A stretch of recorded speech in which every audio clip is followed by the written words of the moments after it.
Ladies and gentlemen, welcome to my channel. My name is Canula Tonez, and I'll be entertaining you today with a new episode. I might as well just say it's an episode. It's an episode. On a daily grind. You're taking out. I lost my flow. Today we'll be talking about comedy movies. Specifically, we're gonna be covering what led to the decrease of interest, stuff like that. Because, mind you, this video was done by Patrick CC. He edited it and stuff.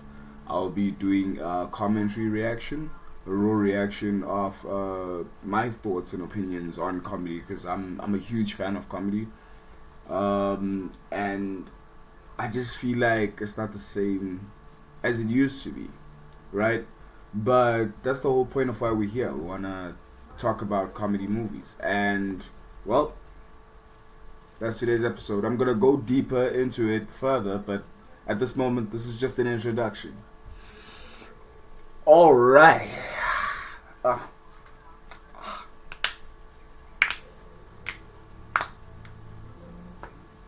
Cue the intro.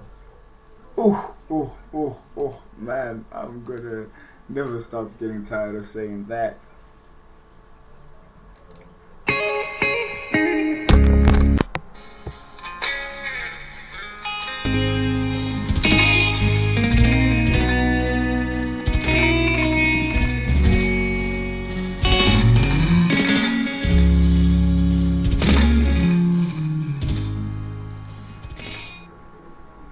Alright,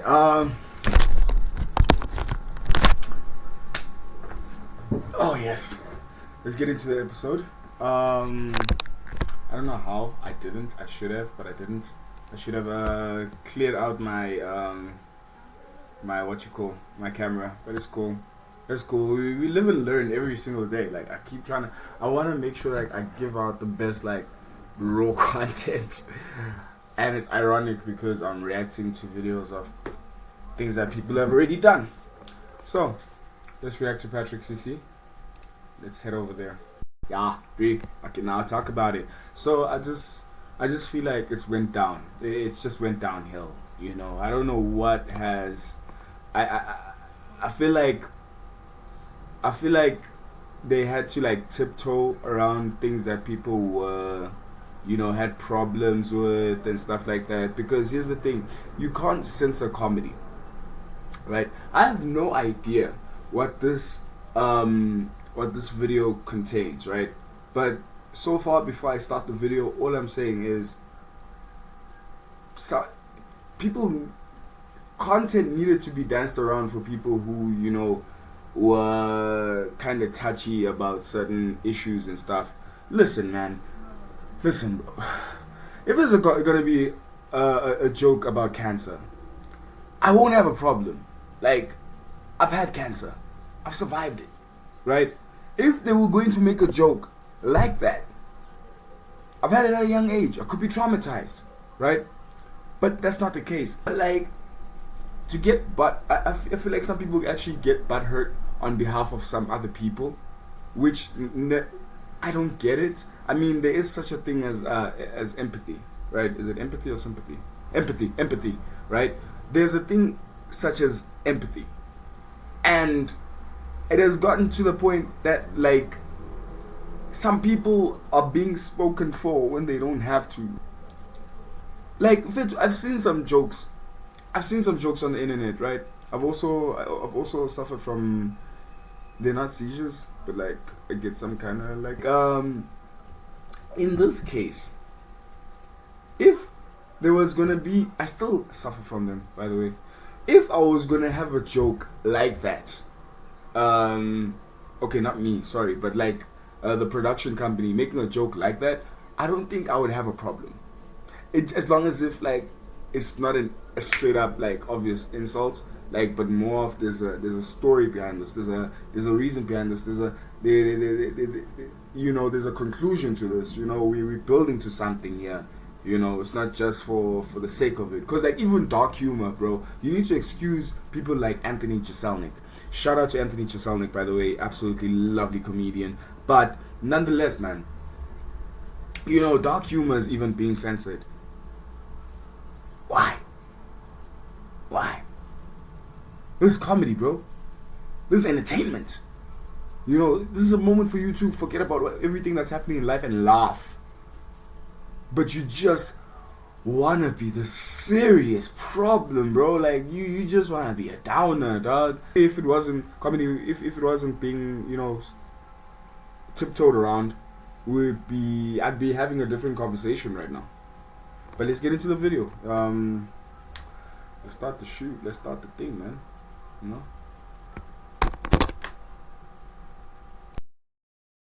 Comedy movies have been dead for the past decade, which is especially depressing because Hollywood stopped making funny movies when we needed them the most. The past 10 years have been some of the most chaotic and divided times in modern history. Politics taking over literally everything, cost of living skyrocketing.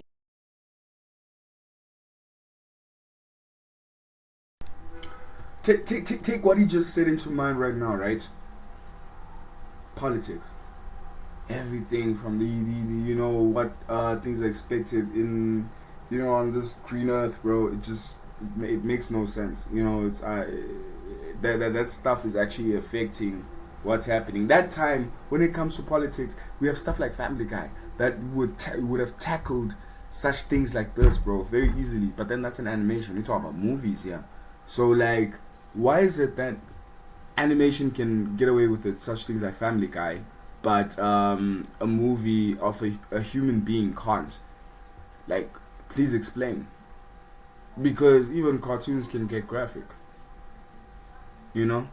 I've always had that problem, you know, in the entertainment scene about this chat. I don't get it, man. I don't get it. I just don't.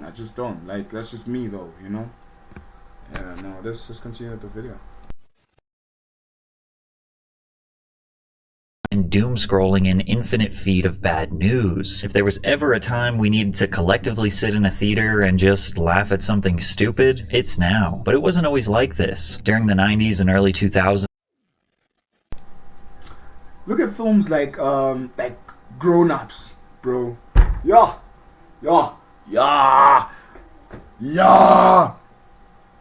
That was a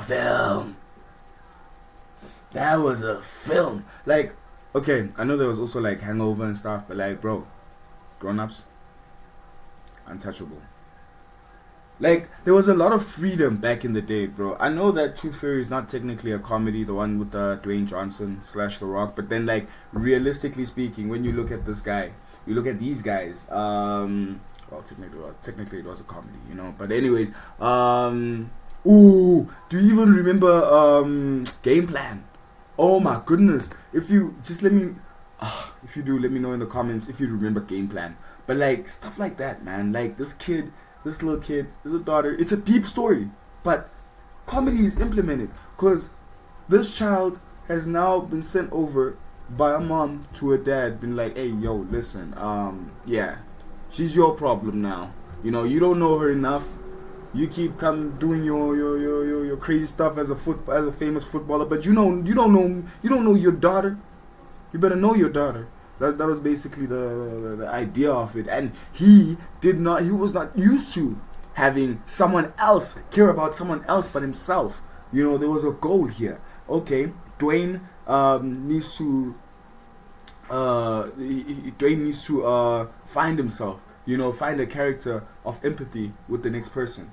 You know, comedy was so nice, man. Like, look at me. I'm gassed about just talking about like films from back in the day. But I can't tell you a single film from this generation today. No, this decade. Let me say it like that. But yeah, I might as well say generation at this point. But there were still some films. Like he said, like Patrick Cissy said, a decade ago, there were still films that were coming out in the mid 2000s. I'm saying mid 2000s, but that time it's literally the early 2000s. But like, you know, before the 2010s, even in the 2010s, you know, you had things like what's this movie with Chris Rock and Jackie Chan? It will come back to me, but it's just that the name escapes me. But you know, that dynamic, man. You know, Jackie Chan had to. I think he first started in America before the sequel took them to China, if I'm not mistaken. Yeah, I think pretty sure. So like they had to work together. They're both cops in their own universes, but like they coming through together, and it was just top class, man. Oh man, I'll remember the name of the film. It'll come to me.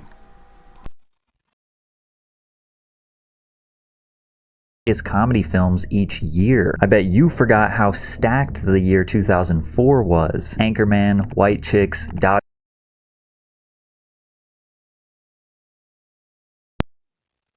Yo, guys, White Chicks, bro. You see what I'm saying?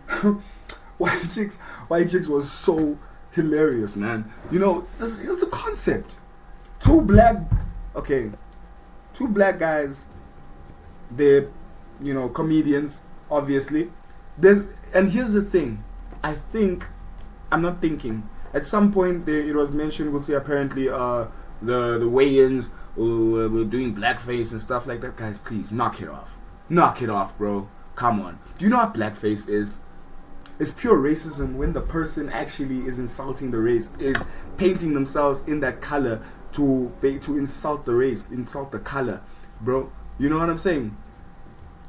They were doing a film to actually depict how, like, I have to say the race because I have to be specific. We're talking about white chicks, like white chicks. Irony. How they act. Basically that was like a parody of it. So yeah, I don't understand why that one was also ever a problem, because it actually became a conversation as of not too long ago. Not too long ago. I can't really confirm when, but like that, people were complaining about like white chicks. Oh, like they doing whiteface, whiteface, bro. It's comedy, dog. It's a parody. It's a parody. People are just trying to find escapes to basically encapsulate racism, bro. There's no racism, bro. If you talking like this, you don't understand comedy. You don't understand how to laugh. They never made you laugh when you were a child. You've just been this grumpy, and then you became an adult at the same time, bro. You just, your limbs got longer. Jesus Christ, man. Dodgeball, Mean Girls, Napoleon Dynamite, all was. Anchorman, White Chicks, Dodgeball, Mean Girls.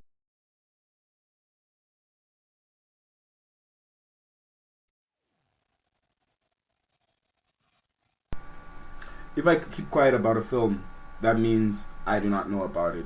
Mean Girls, though, I'm familiar with that name, but then I never watched it before. I don't know what it pertains. What is the plot and stuff like that? I cannot tell you to save my life.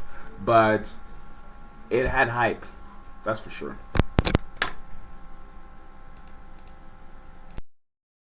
Napoleon Dynamite, all in the same year. If we got one movie as funny as any of these in the past 5 years, we would be grateful. But this isn't even just an opinion. The data doesn't lie. 2016 was the official point of no return for comedy films. In that year, comedies made up about 12% of the domestic box office and pulled in $1.1 billion. Just 1 year later, their share was nearly cut in half to 7%, with gross revenue dropping to $790 million, making it the single biggest one-year collapse on record. After that, it was all downhill. 2022 was particularly abysmal, with the entire genre of comedy grossing $259 million. That is an entire year of movies that gross less than just what The Hangover did in 2009. So what happened to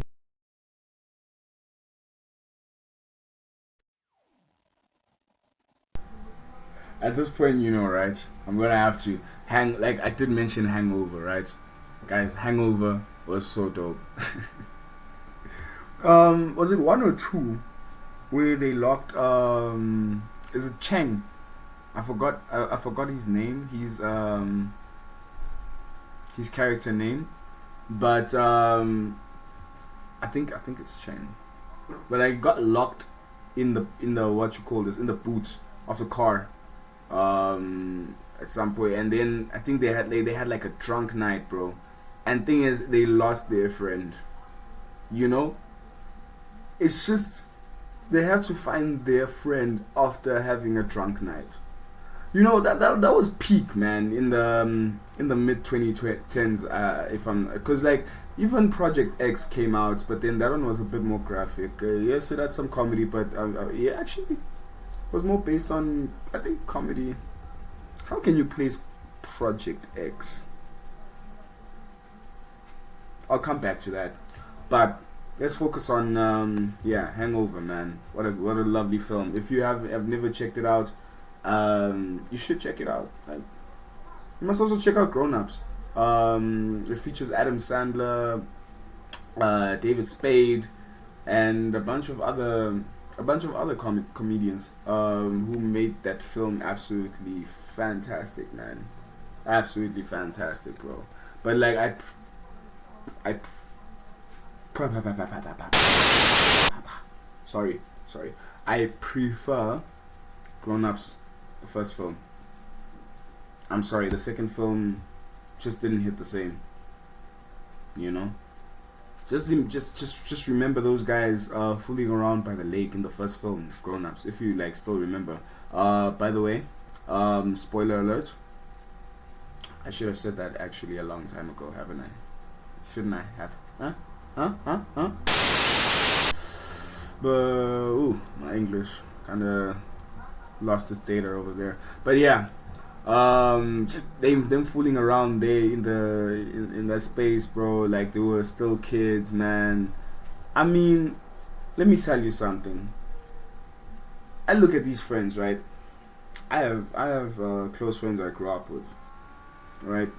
I don't know if they'll allow me to say their names, so let me not say their names now. But most likely they'll allow me, but then I can't say it right now. I'm just having a conversation right now.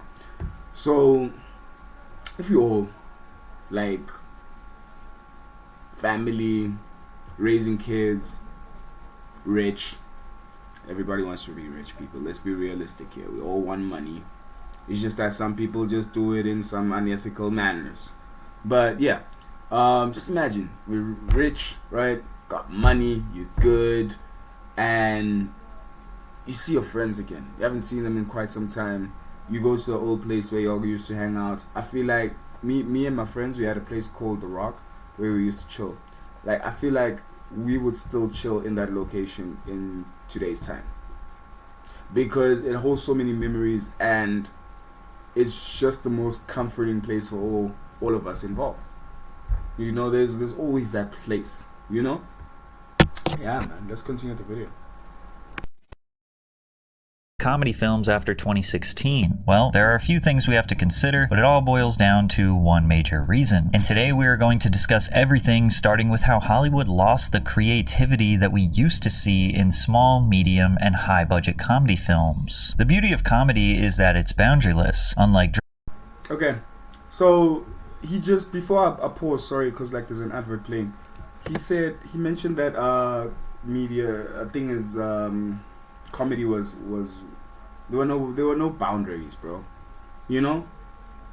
And right now it just feels like we've gotten to that point. That's basically my point of this right now. I know that he was going to mention that, yeah, no, they had no boundaries, but I don't know if he's gonna also mention that, hey, you know what, we're two different people. I also want to hear his opinion so I can bounce off it. Let's continue with the video.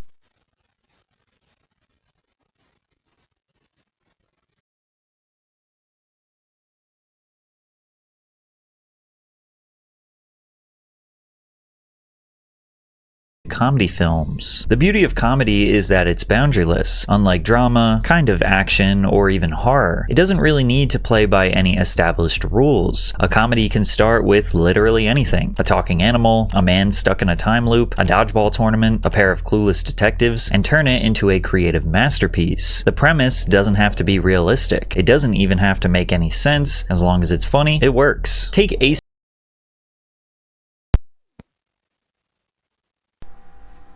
I just had a big thought right now, right? Ready for this one? And I'm ready to take all the hate, it's fine. Comedy and animation are like step siblings. They're from the same, sack, but different mothers. I don't even know what to say to that. Ventura Pet Detective, for example. What a unique concept. A private investigator who specializes in finding lost animals and solves crimes through pure chaos and speaks almost entirely in one-liners. At one point, he's literally crawling out of a rhino's ass. Then again, Jim... You know, there was this comedian that I grew up watching when I was young. And a lot of South Africans...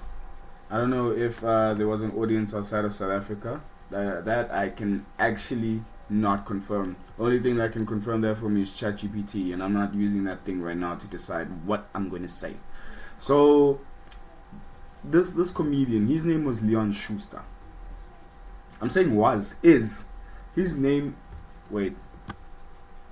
Just now that actually, I just need to confirm that this legend is still alive, actually, because I think he's in his 50s, bro.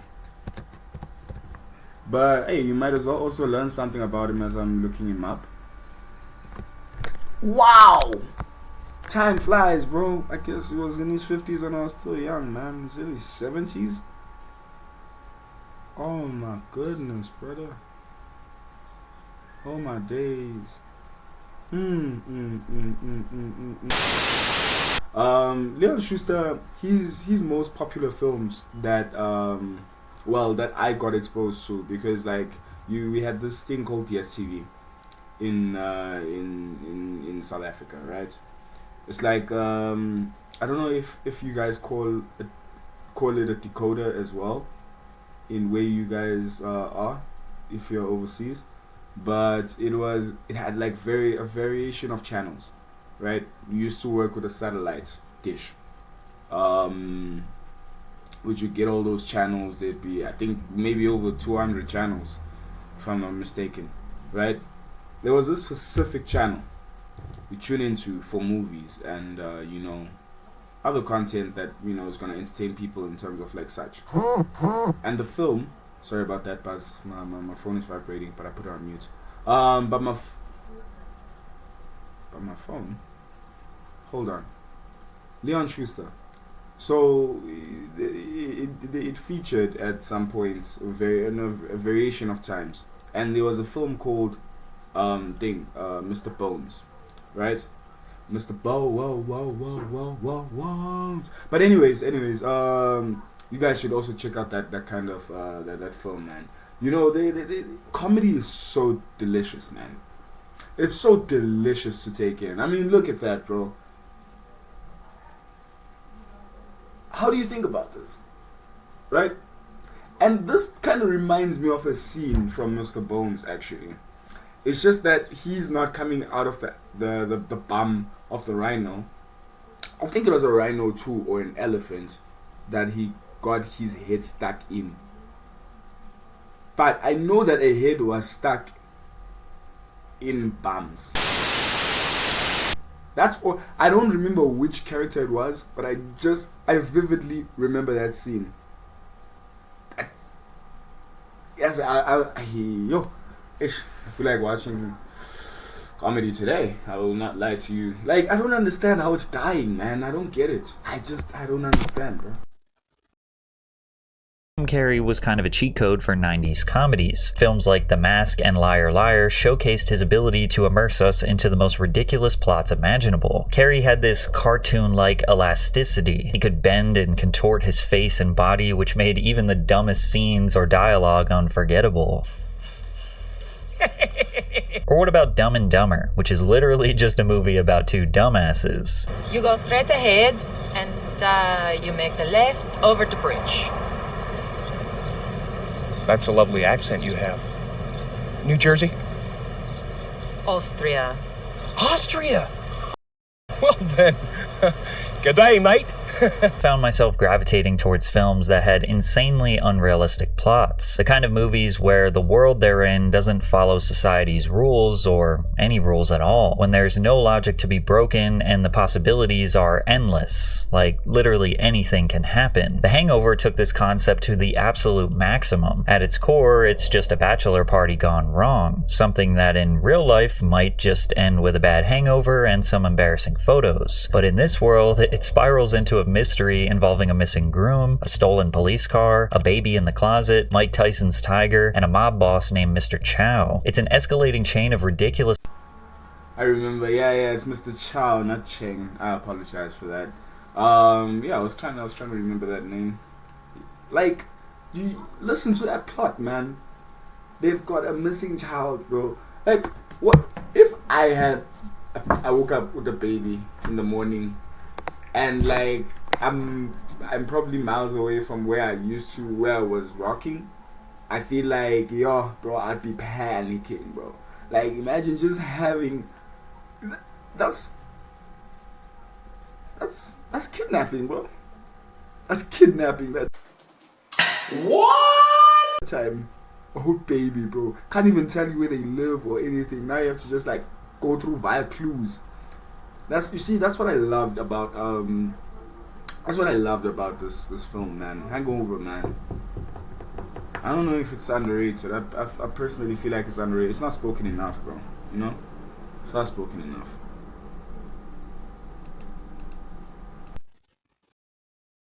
Events where every new reveal is crazier than the last, and because the movie establishes early on that anything can happen, you never question it. In Anchorman, the 1970s news industry is less about journalism and more about ego wars that escalate into literal deadly combat between rival news teams, compete with tridents, horses, and someone catching on fire, and then casually returning to work like nothing happened. Anchorman is the perfect example of a comedy movie that dedicates almost all of its dialogue to do one very important thing: make you laugh. Brian, I'm going to be honest with you, that smells like pure gasoline.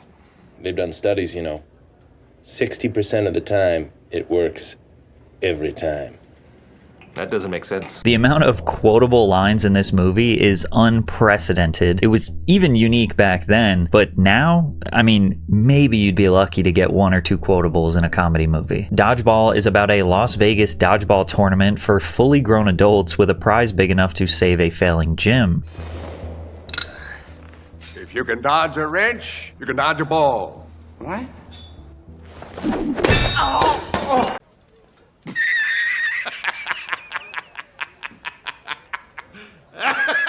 Huh? Bro, I cannot imagine. That's a screwdriver. Was that a screwdriver? That was a screwdriver, bro. I saw a screwdriver. Huh? What? If you can dodge a wrench, you can dodge a ball. Is that a wrench? Bro, come on.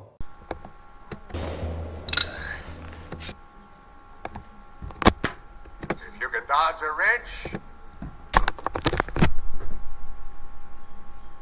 Okay. I don't know why I didn't hear the wrench parts, but I was thinking about a screwdriver, thank goodness. It looked like, from this angle, it looks like a screwdriver. Like, if you don't really see too much of it, it looks like the handle, if you can just check there. But, oh my lord, man. Like, just imagine being thrown a wrench at you, bro. That's a huge piece of metal. That thing. Sorry, my OBS, I think my screen kind of went blank for a second. But like my Ted, wow, I almost said my Ted was also just another one by Seth MacFarlane. This is, if you guys can see who this guy is, this is Mark Wahlberg. Absolutely lovely entertainer, man, as a whole in general. Seth MacFarlane spoke highly about like how they worked very well, in sets, and like Ted became, look at this, man, this is CGI, and like it just works so perfectly, like how you make a teddy bear come to life from your childhood and somehow it's gonna like grow with you, and like if you thunder you can handed to them by a bunch of Girl Scouts, experiment with some interesting uniform styles, and Ben Stiller is in this film doing what he does best, playing the role of the villain. And what about Ted, which asks you to accept without hesitation? That's art, man, at its finest, But yeah, I feel like the video is just gonna continue. I feel like we have the same opinions, similar opinions. Kind of the same opinions. What the hell? But thank you so much, guys, for sticking around with me. If you want to check this video out, this is Patrick CC's video. You must check out Why Comedy Movies Died on YouTube. That is why comedy movies died. To get the full clip, I will post the link in the description below. And actually, I'm gonna have to start doing that for the other content that I have uploaded, because I feel like that's yeah. No, I'm gonna post this, and then hopefully you guys can subscribe, like, comment, and I guess I'll see you guys in the next video. And now you know what it's time for, though. You know what it's time for. You have to wait till the end, right? Excuse me. You gotta wait till the end. You know, for the outro. You know what I'm saying. For them vibes. You know. Yeah, bruh. Yeah, bruh. Yeah, bruh. All right. Thank you so much, man. Overall, subscribe. Hope to see you guys in the next video. Please share this video. Appreciate y'all. This has been Canula Tonez, and I'm out.